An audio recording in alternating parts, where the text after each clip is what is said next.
السلام عليكم، كيفكم؟ هنعمل اليوم بسكوت بالنشادر بطريقة سهلة وسريعة. طبعا بدون قمع ولا ماكينة.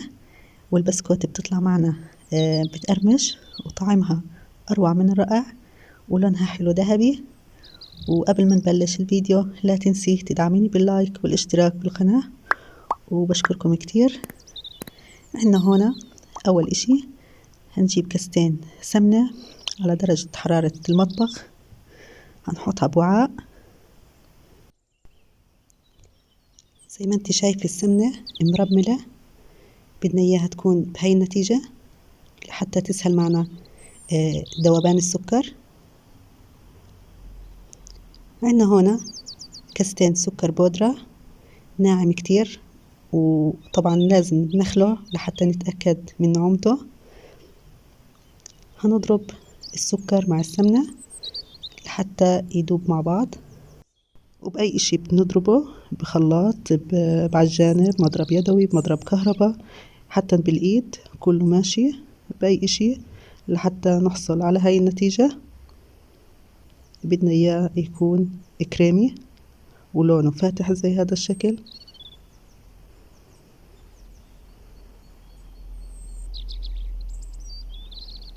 هنحط 3 بيضات، ولازم تكون البيض على درجة حرارة المطبخ، وبالتدريج بيضة بيضة مع التحريك. وهنحاول نخفق البيض كويس لحتى يختفي. هاي 3 بيضة. وهنحط كمان معلقة فانيلا،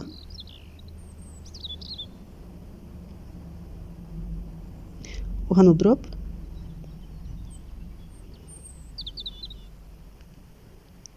طبعا البسكوت بيعتمد على خفق المكونات.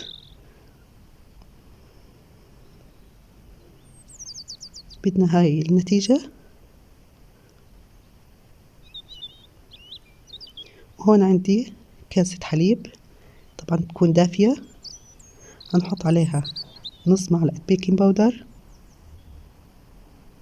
ونص معلقة نشادر.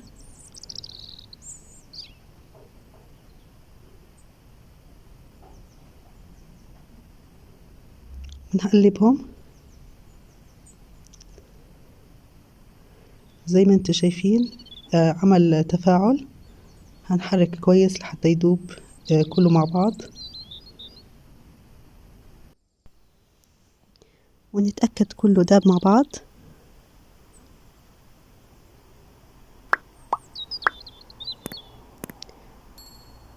وهنحط الحليب بالتدريج مع الخفق المستمر.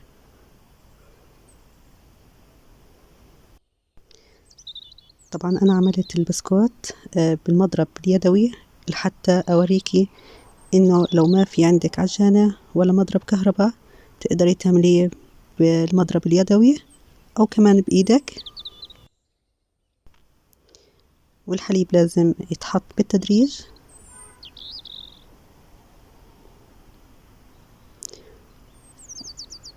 كل مرة لازم نخلطه كويس. هاي آخر شوية، ولازم نتأكد من خفق الحليب مع المكونات.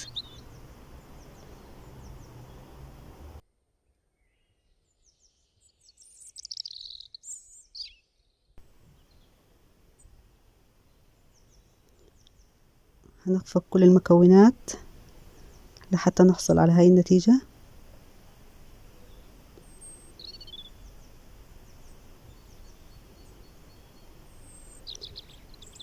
بعد هيك هنضيف طحين. عندي 6 كاسات طحين مدخلين، هنضيفهم بالتدريج ل3 مراحل.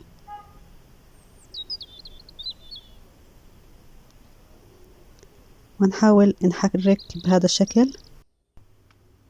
تقليبنا بيكون بالمعلقة زي ما انتي شايفة.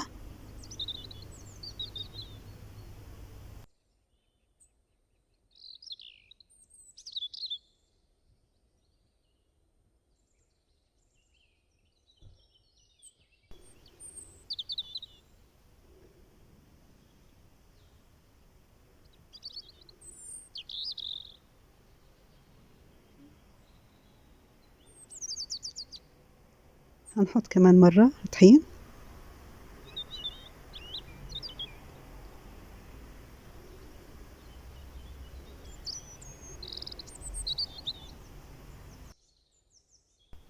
زي ما انتم شايفين كيف بقلب بالطحين لحتى نحصل على نتيجة أحسن.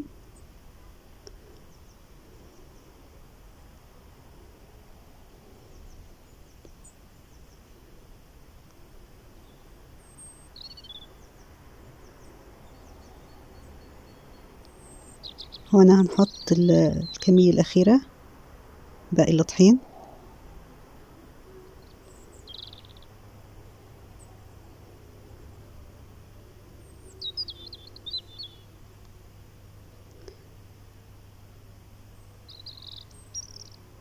احنا هنا كله بنستعمل بالمعلقة. وهنا بعد ما عملنا بالمعلقة هنعمل بإيدينا لحتى نحصل على عجينة أفضل. وطبعا ما بدنا نعجن، احنا بنقلب بس تقليب. طبعا البسكوت ما بده عجن. زي ما انت شايفة احنا بنقلب تقليب مش عجن لحتى نحصل على العجينة المناسبة بهاي النتيجة.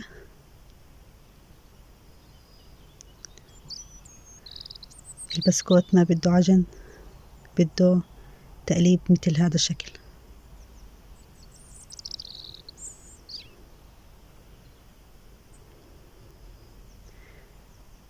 هنا جهزت معنا العجينة. شوفوا كيف ايدي مسكت عجينة بايدي النظيفة، ما احلاها طرية. طبعا ايدي التانية ماسكة فيها العجينة، واحنا بدنا اياها النتيجة هاي. انتي طبعا لو بدك تعمليها في القمع هتكون اطرى من هيك، فاحنا هنعملها بطريقة تانية. زي ما انتم شايفين العجينة كتير مناسبة، كتير كويسة للخبيز.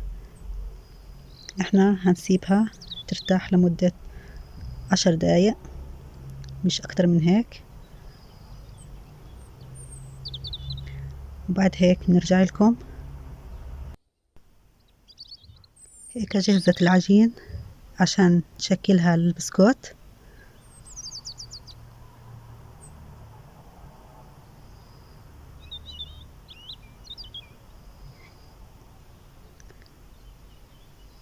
هنجيب طبعا صينية وهنحط فيها العجينة. أنا بعملها دوائر زي هذا الشكل.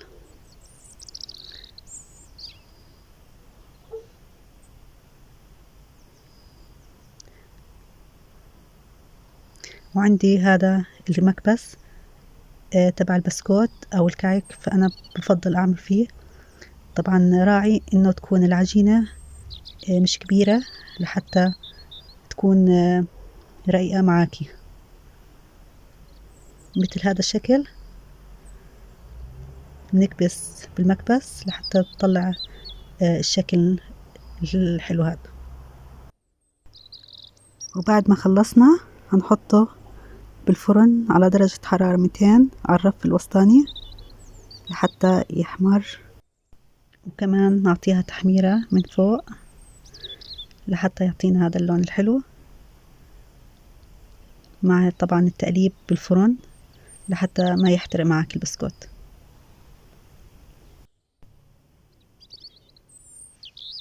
وهيك معنا جهز البسكوت، وهي النتيجة. ان شاء الله يعجبك الطريقة.